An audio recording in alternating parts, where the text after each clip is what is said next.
Good afternoon or good evening, and welcome to Starcast from Planet Waves. I'm Eric Francis Coppolino, the editor of Planet Waves, author of the Planet Waves horoscope, here with the edition of Starcast accompanying the Thursday, April 16th extended weekly horoscope. This is a bit of a longer edition due to some aspects I'm about to describe over the next few minutes. Thank you for joining me. Before I go on, I want to thank my subscribers and my customers and my clients and the many, many people who help Planet Waves as volunteers. We are a mission-driven company, and that means that the mission is not to make profit for the shareholders. The mission is to provide a service to the customers. You often don't recognize that what appears to be a service is often just a thing created to create shareholder value, I guess is what it's called, as opposed to customer value. And it's not easy in this time to create work that has high customer value, and the reason for that is because it is very expensive. I received an email from a new astrology client, somebody who's been around for a long time, and annual customer of my readings and subscriber, and now an astrology client, himself a healer and teacher up north of the border. And he wrote, and I found this to be very touching because this shows the person is very perceptive. I also want to acknowledge the times we are living in. I imagine it cannot be easy to continue offering work of such depth while navigating the changing landscape of the internet, attention, economies, and now AI, adapting without losing the essence of what you bring. I wanted to remind you, in case it is ever needed, of how essential that essence is. Attention today may be captured quickly, but your work is something that has proven its capacity to stand the test of time. So thank you for that comment. And it was a lot of people say, "Oh, it feels so good to be seen, and to be heard and to be acknowledged." That acknowledged a very important situation. I come to you generally in a very level-headed and upbeat and peaceful and loving and as optimistic as I can possibly be under the circumstances frame of mind. I recognize that the tone of my presentations, as well as the content, the timing, and how I say what and in what format matters a lot. And I recognize I'm speaking to people many of whom are feeling a tremendous challenge just getting through the day, who are struggling to pay the bills, who are frightened, who do not know how to approach the future. And unfortunately, I have included the words hydrogen bomb or H-bomb or the bomb in way too many posts. It was only 2 weeks ago that our illustrious president was threatening to annihilate, less than 2 weeks ago, really about 10 days ago, threatening to annihilate Persian civilization overnight. Under circumstances where we have the person in possession of the nuclear suitcase, that is to say, all the nuclear codes in command of aircraft carrier groups and destroyers equipped with ICBMs and commanding, enlisted men and women in hundreds of missile silos across the Midwest, who are awaiting orders to enter their code and turn that key and launch missiles aimed at someplace. It is very difficult to have a sense of the future, any sense of hope or of possibility or of your own potential. And the astrology that I'm going to describe over the next few minutes, which I continually am describing every time I open my mouth or sit down to write pretty much, is describing a global crisis, but it's also describing an opportunity for personal growth and self-actualization. Yes, I am one of those old-fashioned people who was trained by therapists and astrologers who came of age in the 1960s and 1970s. And I have faith in human potential, in the tropism, the quality that humans have to grow toward themselves and into their potential, like the plants in your living room reach for the light. You notice that? They reach for the light. The roots go down, reaching for water. The branches, the leaves, the stems lean toward the window to get the glass. If you could see this in speeded up motion, it would be very impressive. You might suspect your plants are alive, which they are. When you talk to them, they can hear you. Can you hear them? So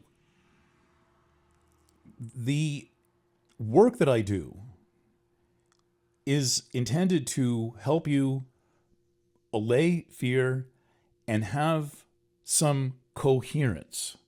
We are living in times of complete, incoherent, incoherent, absolute, utter chaos where people don't know whether what they're looking at is real or is not real.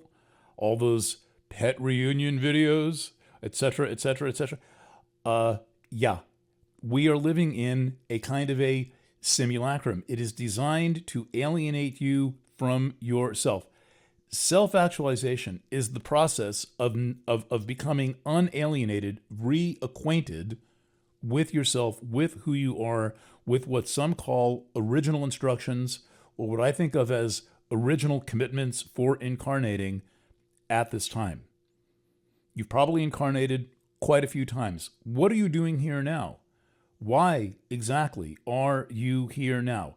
The discovery of that underlying truth is exactly what the astrology that we are living through describes.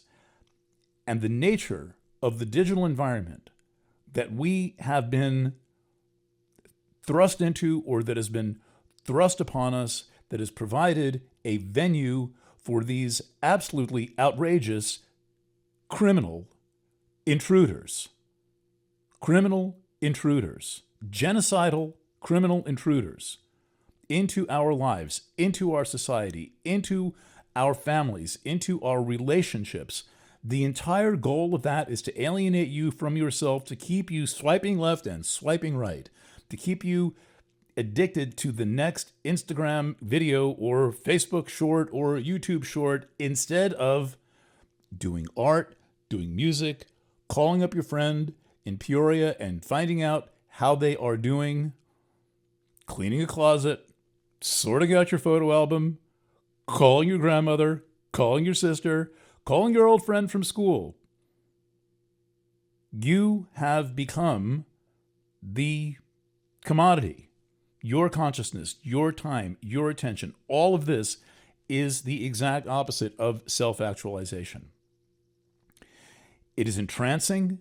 It has now been ruled by a jury to be addictive. I marvel at Mark Zuckerberg's face walking out of that Los Angeles courtroom. That is astounding, and anyone who knows how to look at a picture noticed. He looked like he had been hit on the back of the head by a frying pan. It's the most human I've ever seen the Zuckerbot look, walking out with his cadre of people. He looked like he had been hit on the head, and then everyone around him just looked furious. That a jury awarded a woman a multi-million-dollar verdict for fucking her up, the Instagram algorithm basically conning her out of her humanity. I'm aware of this. It was easily, what year is it, 2026? I probably started this project with Andrew McLuhan, grandson of Marshall McLuhan, sometime around 2014, 2015, to understand the impact of the internet. And I have been at it relentlessly every single day since then. I put almost as much time into my media studies, writing, thought, contemplation, communication, analysis, as I do into astrology, and they have somewhat merged into the same thing, because astrology is a study of the environment and media studies is a study of the environment. And the tension of our moment is that the urgency of stripping you of your connection to yourself is matched only by the sheer power of the astrology right now to get your attention and to help you notice, understand, remember who you are. And the purpose I have in coming before the microphone or sitting down to write or turning on the camera, which I do not like to do, but I do it as best I can, as lovingly and as competently as I can. The purpose of doing all of this, the purpose of having a team surrounding me, of this, I don't like the word team, they're really people I love. It's not really a team, but kind of. We kind of do teamwork, but this is really about what the mesh that holds Planet Waves together is the love and appreciation and the trust that we have for one another, and the love and appreciation of trust that we share with our core community. We understand, and you may not like this fact, but we here understand because we have a constant discussion of these background issues going on, which really need to be foreground issues, that there is a war being waged on humanity, on you, on me, on any small enterprise, on anyone who strives to live in a way that is loving and that is creative. And while I am Quaker, my check-in with my inner teacher, with the Holy Spirit, advises me that it is appropriate for me to serve in the capacity that I am serving. I'm not here to attack. You'll hear me do that exceedingly rarely, if ever. I do not bear firearms.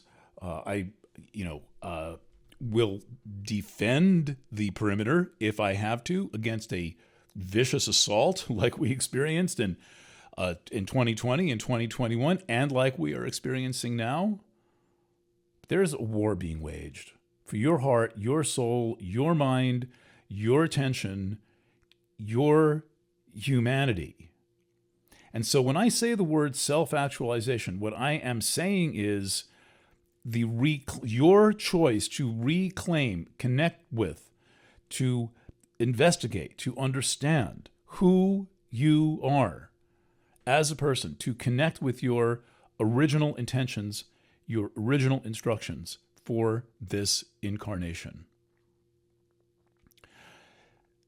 Over the next few days, we have several rather astounding events. Two in particular, they're really part of the same thing. They represent another full activation of the Aries pattern. And now we have most of what was in Pisces has left Pisces. We've got one slow mover left in Pisces, two asteroids, Vesta and Pallas Athene. The lunar nodes are on their way out, and the sky has shifted from dominance in water sign Pisces into fire sign Aries. And the planets in Aries for all of this are as follows, drumroll please. In order, at the time of the new moon, the Aries new moon on Friday, April 17th, Neptune, right on the Aries point, by the way, conjunct Boris-Cece and opposite a massive galaxy called M87. So that Neptune is working at 10 times its normal power, followed by Mercury, followed by Mars, followed by Saturn, followed by Salacia, that's a minor planet that I seem to be the only person who knows exists, followed by Eris and Chiron, that is the Chiron-Eris conjunction, and then the Sun, and then the Moon. So in order of how we experience them, Friday, April 17th, 7:51 a.m. Eastern Daylight Time, that is in about 12 hours from the time you're hearing this. Again, 7:51:35 a.m. Eastern Daylight Time is the new moon in the sign Aries. The new moon in the sign Aries is conjunct within 1 degree of the Chiron-Eris conjunction. Now, you may think, what's the big deal about the Chiron-Eris conjunction? I realize I'm the only weirdo who is talking about this. I have been talking about it for years, at least 3 years. My coverage really begins in early 2023, sometime around then, starting to preview the eclipse that happened later, I believe, in that season. I've been seeing this one coming for years, and I was the first person who published a kind of a small book about Eris in early 2007. I had help from Paloma Todd, an astrologer who is either out of Paris or Puerto Rico. Depends on when it is. And Richard Tarnas, author of Cosmos and Psyche and Prometheus the Awakener, who was kind of my philosophy professor guide on the issue of postmodernism. So I was one of the first astrologers to really notice and pay attention to Eris Chiron, now approaching its 50th year. Chiron started to get attention in the early 1980s. People like Al Morrison, Zane Stein, Erminie Lantero, Melanie Reinhardt, Barbara I was going to say Robert Handclough. That's a joke. Barbara Handclough made Chiron into a thing that now many astrologers understand. But I keep seeing people casting mundane charts. I see this on Facebook. I see it in various mundane chart groups go around, casting mundane charts, leaving Eris out. This is like leaving Pluto out of the chart for the Woodstock Festival, leaving Pluto out of the chart for the assassination of Martin Luther King or Robert F. Kennedy or John F. Kennedy, any of the events of the 60s. To understand those events, you have to have the Pluto conjunction to Uranus. That defined that epoch, as did the Chiron-Eris conjunction of the early 1970s in its own way. And so this is the most important astrology of the century so far, and we are living through it, and astrology, for the most part, is sleeping through it. I don't know what exactly it is. Eris was the famous myth of Eris is she's not invited to the party. She's not invited. That's where the chaos ensues. So this lasted to the 10-year Trojan War or something like this. Helen of Troy and all the beauty pageant. It led to all manner of subversive crazy making, leading to overt warfare that lasted for a decade, which is starting to seem short. Tomorrow's new moon activates the Chiron-Eris conjunction, yet the latest event to activate the Chiron-Eris conjunction. More are coming. Mars will soon catch up. Mercury will catch up first. Saturn will get there eventually. But as for right now, we are experiencing Sun conjunct Chiron and Eris. The moon is, as of this recording, in Aries and about to kind of ring that bell of what we are living through. Now, I realize that what we are living through is the kind of thing that most people kind of sort of need to sidestep and avoid. What's going on in the world is too damn scary for most people, and we're not supposed to have to be worrying about the global oil supply being cut off or the global fertilizer supply being cut off. 1/3 of the world's fertilizer comes through the Strait of Hormuz. You're not supposed to be in a position where you have to worry about that, but here we are. And whether you're following this issue or not, and I have really no idea, I have no way to know who's following it. And every time I approach people in public, they're like, this is too much to think about. I'm not really what's going on. I know it sounds like just the next war in the Middle East. We've been having these things.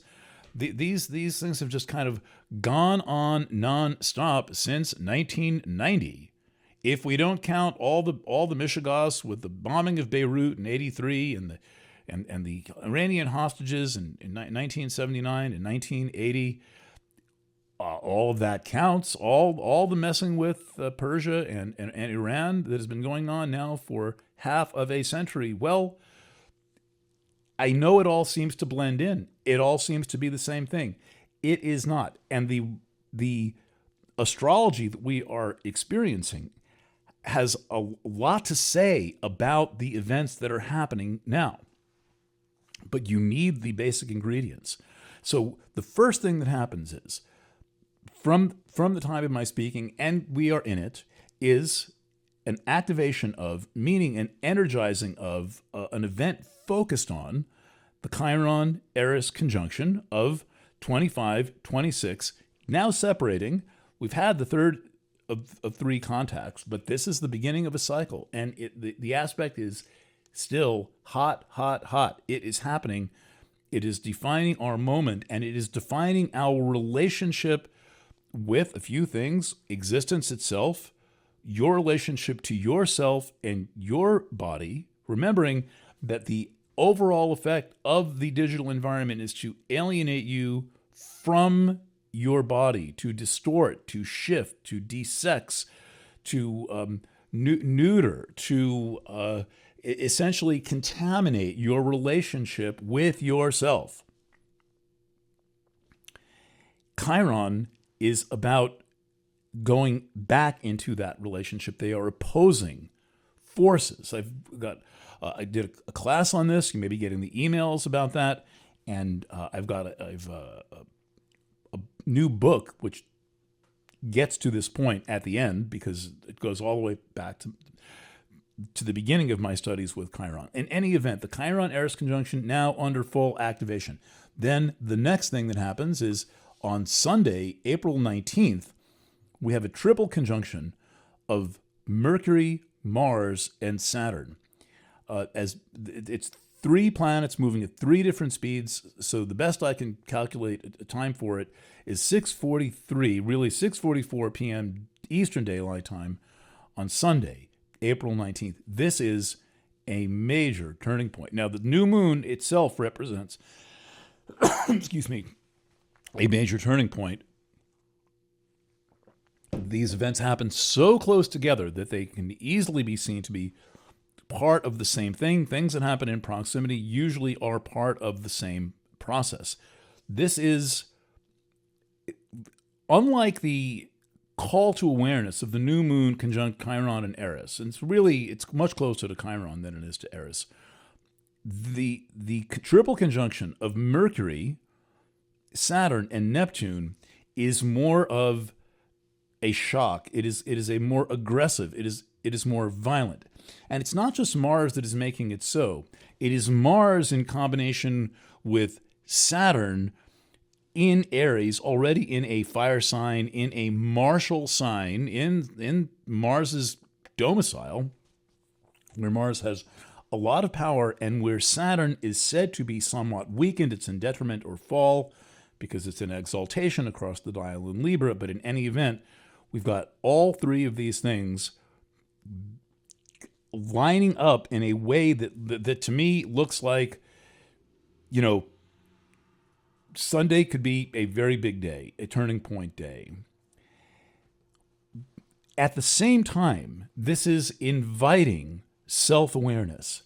The problem with things that invite self-awareness is that the first thing you would become aware of when your self-awareness is turned on is the nature of the struggle that we are all in, the nature of the crisis that society is in, that we're in as individuals, and in all of our relationships have been infiltrated by this crisis. And it is all being driven by digital conditions.